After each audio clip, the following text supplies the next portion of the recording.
गांव देवपुर हमेशा से ही बिजली की समस्या से जूझता आया था। शाम होते ही अंधेरा छा जाता और लोग लालटेन या मिट्टी के तेल के दियों पर निर्भर रहते। गांव के लड़के लड़कियां पढ़ाई में पीछे रह जाते और किसान भी अपनी फसल को सुरक्षित रखने के लिए ठंडा घर, कोल्ड स्टोरेज तक नहीं पहुंचा पाते। इसी गांव में अर्जुन नाम का एक नौजवान इंजीनियर रहता था। वह शहर में पढ़ाई करके लौटा था और उसका सपना था गांव को आधुनिक बनाना, ताकि कोई भी सुविधा के लिए शहर का मुंह न ताके। एक दिन अर्जुन ने देखा कि उसके गांव का एक किसान बंसीलाल अपनी बैलगाड़ी से शहर में सब्जी बेचने जा रहा था। धूप तेज थी, बैल थक चुके थे और बंसीलाल पसीने से लथपथ। अर्जुन के मन में ख्याल आया, क्यों न कोई ऐसा वाहन बनाया जाए जो बैल की जगह सूरज से ऊर्जा लेकर दौड़े। अर्जुन को याद आया कि शहर में उसने सोलर पैनल और इलेक्ट्रिक वाहन की पढ़ाई की थी। तभी उसने ठान लिया, मैं गांव के लिए सोलर चार्जिंग ईवी कार बनाऊंगा। गांव के लोग अर्जुन की बात सुनकर हंसने लगे। कोई बोला, अरे बेटा, ये सब शहर वालों के सपने हैं, गांव में नहीं चलेंगे। कोई बोला, सूरज से कार चलेगी? हाँ, तू पागल हो गया है। मगर अर्जुन ने हार नहीं मानी। उसने अपने घर की छत पर सोलर पैनल लगाया और पुरानी टूटी फूटी कार खरीदी। दिन रात मेहनत करके उसमें बैटरी और मोटर फिट की। करीब 2 महीने बाद गांव वाले चौपाल पर इकट्ठा थे। अर्जुन ने अपनी बनाई सोलर ईवी कार वहां लाई। कार चमचमा रही थी और ऊपर की छत पर छोटे छोटे सोलर पैनल लगे थे। अर्जुन बोला, देखो भाइयों, ये कार बिजली से नहीं, सूरज की किरणों से चलती है। दिन में यह चार्ज होगी और रात में भी बैटरी से चलेगी। न पेट्रोल चाहिए न डीजल। सबकी सांसें थम गईं। अर्जुन ने चाबी घुमाई, कार स्टार्ट हुई और धीरे धीरे चौपाल के चारों ओर घूमने लगी। बच्चे तालियां बजाने लगे। बूढ़े लोग आश्चर्य से देखने लगे। धीरे धीरे गांव वालों को यकीन हुआ कि अर्जुन सच में कुछ बड़ा कर सकता है। किसान बंसीलाल बोला, अगर ये गाड़ी सच में खेत की उपज शहर तक ले जाएगी तो हमें बैल बेचने पड़ेंगे। बिल्कुल, यह गाड़ी खेती, किसानी और रोजमर्रा के काम के लिए मुफीद है। और सबसे बड़ी बात, इसका खर्चा बहुत कम है। लेकिन समस्या यह थी कि सोलर पैनल और बैटरी महंगी थी। अर्जुन के पास सीमित पैसे थे। गांव वालों ने आपस में चंदा इकट्ठा किया। स्कूल के अध्यापक, किसान, यहाँ तक कि औरतों ने भी अपने गहनों से मदद की। अर्जुन ने उस पैसे से और बैटरी व पैनल खरीदे और दूसरी गाड़ी बनाई। कुछ ही महीनों में गांव में सोलर चार्जिंग स्टेशन बन गया। अर्जुन ने गांव के बाहर एक छोटा सा चार्जिंग पार्क बना दिया, जहां 10-12 गाड़ियां एक साथ चार्ज हो सकती थी।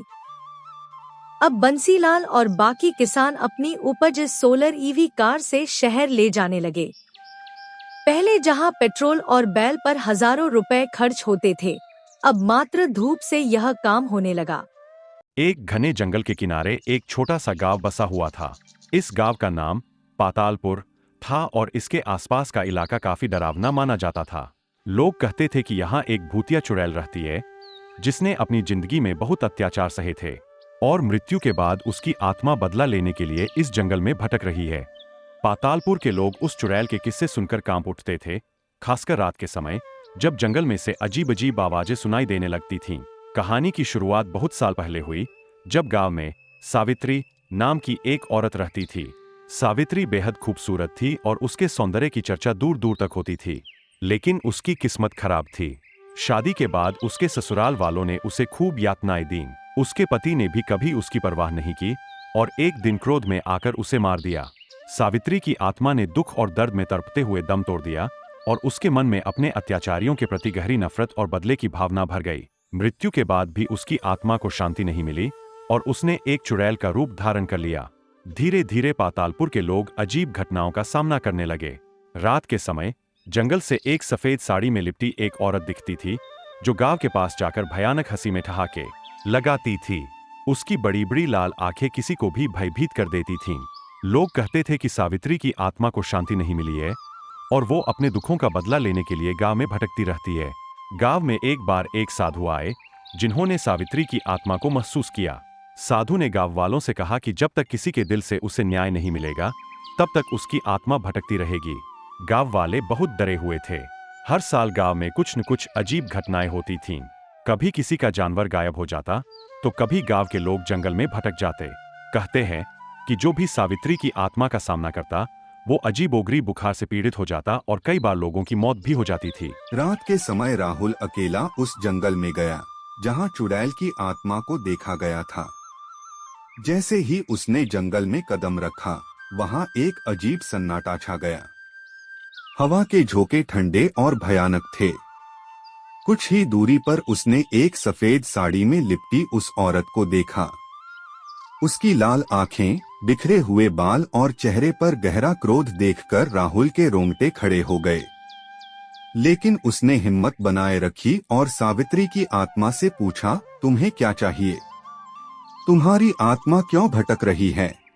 चुड़ैल ने अपनी दर्द भरी कहानी बताई और कहा, मुझे न्याय चाहिए। जब तक मेरे अत्याचारियों को सजा नहीं मिलेगी, तब तक मेरी आत्मा को शांति नहीं मिलेगी। राहुल ने उसके दुख को समझा और वादा किया कि वो उसके अत्याचारियों के परिवार से माफी मंगवाएगा और उनके किए पापों का प्रायश्चित करवाएगा। उसने गांव लौटकर सबको सावित्री की कहानी सुनाई। आखिरकार गांव वालों ने मिलकर उसके अत्याचारियों के परिवार को बुलाया और उनसे माफी मंगवाई। साधु की सहायता से एक पूजा का आयोजन किया गया और अंततः सावित्री की आत्मा को शांति मिली। आज भी लोग उस जंगल से गुजरते समय सावधानी बरतते हैं, लेकिन चुड़ैल की वह हंसी अब कभी सुनाई नहीं देती। पातालपुर गांव में सावित्री की आत्मा की कहानी एक सबक बन गई कि किसी के साथ अन्याय करना कितना घातक हो सकता है और कैसे मौत के बाद भी इंसान की आत्मा बदला लेने के लिए भटक सकती है। बहुत समय पहले भारत के एक छोटे से गांव में रामू नाम का एक ईमानदार और मेहनती किसान रहता था। वह अपनी पत्नी सीता और 2 बच्चों के साथ एक साधारण जीवन जीता था। रामू के पास केवल 5 बीघा जमीन थी, जिस पर वह खेती करता था। वह अपनी ज़रूरतें पूरी करने के लिए दिन रात मेहनत करता था। उसकी ईमानदारी और सादगी के कारण गांव के लोग उसे बहुत पसंद करते थे। रामू की ज़मीन के ठीक पास ही एक बड़ा ज़मींदार ठाकुर जगत सिंह का खेत था। ठाकुर गांव का सबसे अमीर और ताकतवर आदमी था। उसे गरीबों से बात करना पसंद नहीं था और वह हमेशा अपनी ताकत से दूसरों पर रौब झाड़ता था। एक दिन ठाकुर ने देखा कि रामू की ज़मीन उसके खेत से मिलती है और वह उपजाऊ भी है। उसने सोचा, अगर मैं यह ज़मीन अपने खेत में जोड़ लूँ तो मेरा खेत और बड़ा हो जाएगा और मेरी ताकत और बढ़ जाएगी। ठाकुर ने अपने नौकरों को बुलाया और कहा, जाओ रामू से कहो कि वह अपनी जमीन मुझे बेच दे। नौकरों ने रामू को संदेश दिया। रामू ने शांतिपूर्वक कहा, यह जमीन मेरे पूर्वजों की है, मैं इसे कभी नहीं बेचूंगा। नौकरों ने ठाकुर को यह बात बताई। ठाकुर को यह सुनकर गुस्सा आ गया। उसने सोचा, अगर रामू अपनी ज़मीन नहीं बेचेगा तो मैं उसे ज़बरदस्ती हासिल कर लूँगा। एक रात ठाकुर ने अपने आदमियों को भेजकर रामू के खेत में कुछ पत्थर और झूठे कागजात रखवा दिए। सुबह होते ही उसने गांव में घोषणा कर दी कि रामू की ज़मीन उसकी है और उसके पास इसके प्रमाण हैं। यह मेरी जमीन है, मैंने अपने जीवन की सारी मेहनत इस पर की है। ठाकुर ने कहा, अगर तुम्हें लगता है कि यह जमीन तुम्हारी है तो पंचायत में आओ, वहां यह तय होगा कि जमीन किसकी है। गांव के सभी लोग पंचायत में इकट्ठा हुए। सरपंच ने दोनों पक्षों की बातें सुनी। ठाकुर ने अपने झूठे कागजात पेश किए और कहा, यह जमीन मेरे पूर्वजों की है, मैंने कुछ दिन पहले ही इसकी सीमा तय की है। रामू ने शांत होकर कहा, यह झूठ है, यह जमीन मेरे दादा दादी की थी और मैंने यहाँ खेती करके अपनी जिंदगी बिताई है। रामू जानता था कि ठाकुर ताकत और पैसे के बल पर पंचायत को प्रभावित कर सकता है। उसने सोचा, यह लड़ाई ताकत से नहीं बल्कि बुद्धि से जीती जा सकती है। रामू ने पंचायत से कहा, अगर यह जमीन ठाकुर के पूर्वजों की थी तो इसमें गड़ा खजाना भी होना चाहिए। मैं सुझाव देता हूं कि जमीन खो दी जाए। यदि खजाना निकलता है तो जमीन ठाकुर की हो जाएगी। ठाकुर को यह सुनकर पसीना आ गया। उसे पता था कि जमीन में कोई खजाना नहीं है। अगर जमीन खोदी जाती तो उसकी साजिश सबके सामने आ जाती। ठाकुर ने अपनी साजिश छिपाने के लिए पंचायत में स्वीकार किया कि उसने गलती की है और जमीन रामू की ही है। उसने कहा, मुझे माफ कर दीजिए, मैं अब कभी ऐसी गलती नहीं करूंगा। पंचायत ने ठाकुर को चेतावनी दी और रामू को उसकी जमीन वापस दिलवाई। उसी गांव में ठीक विपरीत दिशा में एक बड़ा पक्का बंगला था। यह बंगला गांव के सबसे अमीर आदमी मोहनलाल का था। मोहनलाल गांव के बड़े व्यापारी थे। उनके पास कई फैक्ट्रियां और खेत थे। गांव में उनकी गाड़ियों की गिनती तक मुश्किल थी। रामू और मोहनलाल का रिश्ता भी पुराना था। रामू के दादा दादी कभी मोहनलाल के परिवार के यहाँ काम करते थे। मोहनलाल का परिवार आज जहाँ था, उसकी नींव उन गरीब मजदूरों ने रखी थी जो उनके खेतों में खून पसीना बहाते थे। लेकिन अमीरी के इस शिखर पर पहुंचने के बाद मोहनलाल का परिवार भूल गया कि गरीबों की मेहनत का कर्ज भी कोई चीज होती है। रामू के बेटे दीपक और मोहनलाल के बेटे रोहन एक ही स्कूल में पढ़ते थे। दीपक पढ़ाई में तेज था, लेकिन उसके पास किताबें और कपड़े खरीदने के लिए पैसे नहीं होते थे।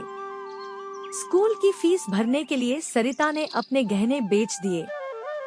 दीपक ने जब भी रोहन को महंगे कपड़े और किताबों के साथ देखा, उसके दिल में एक टीस उठती। एक दिन स्कूल में वाद विवाद प्रतियोगिता हुई।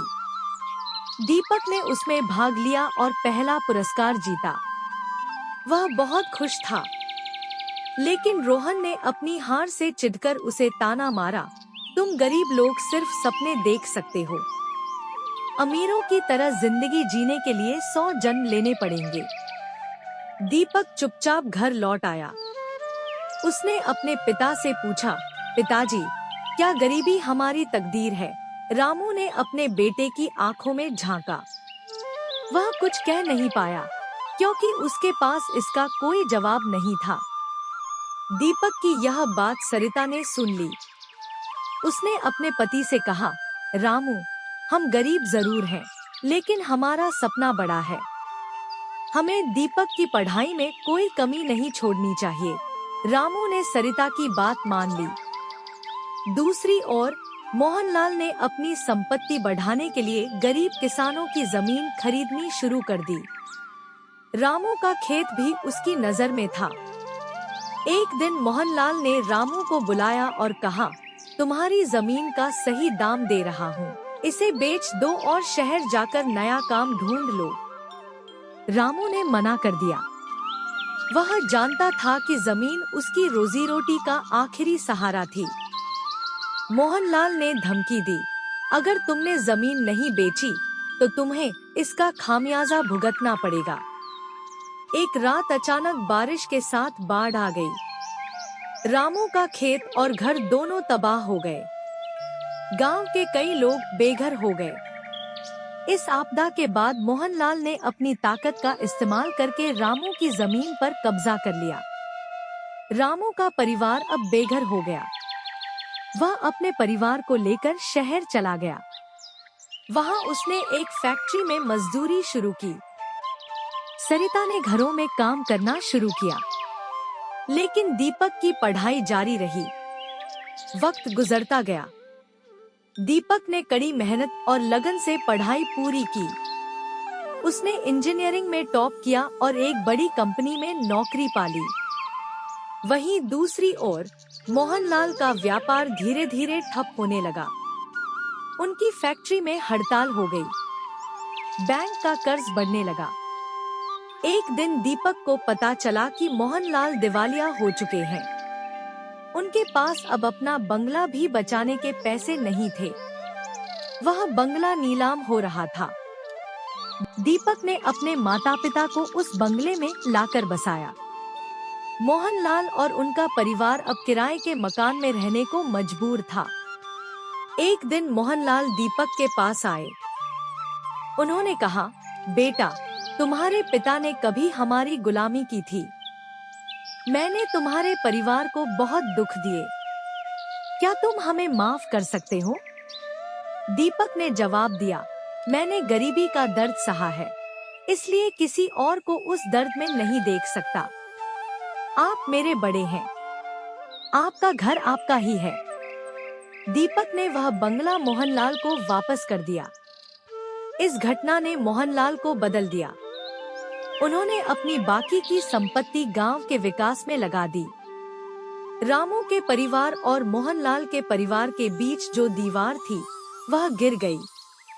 दीपक की मेहनत और इंसानियत ने यह साबित कर दिया कि गरीबी और अमीरी केवल हालात है। सच्ची दौलत इंसान का चरित्र और उसकी सोच होती है। यह कहानी सिखाती है कि हालात कितने भी कठिन हों, मेहनत, लगन और इंसानियत से हर बाधा को पार किया जा सकता है।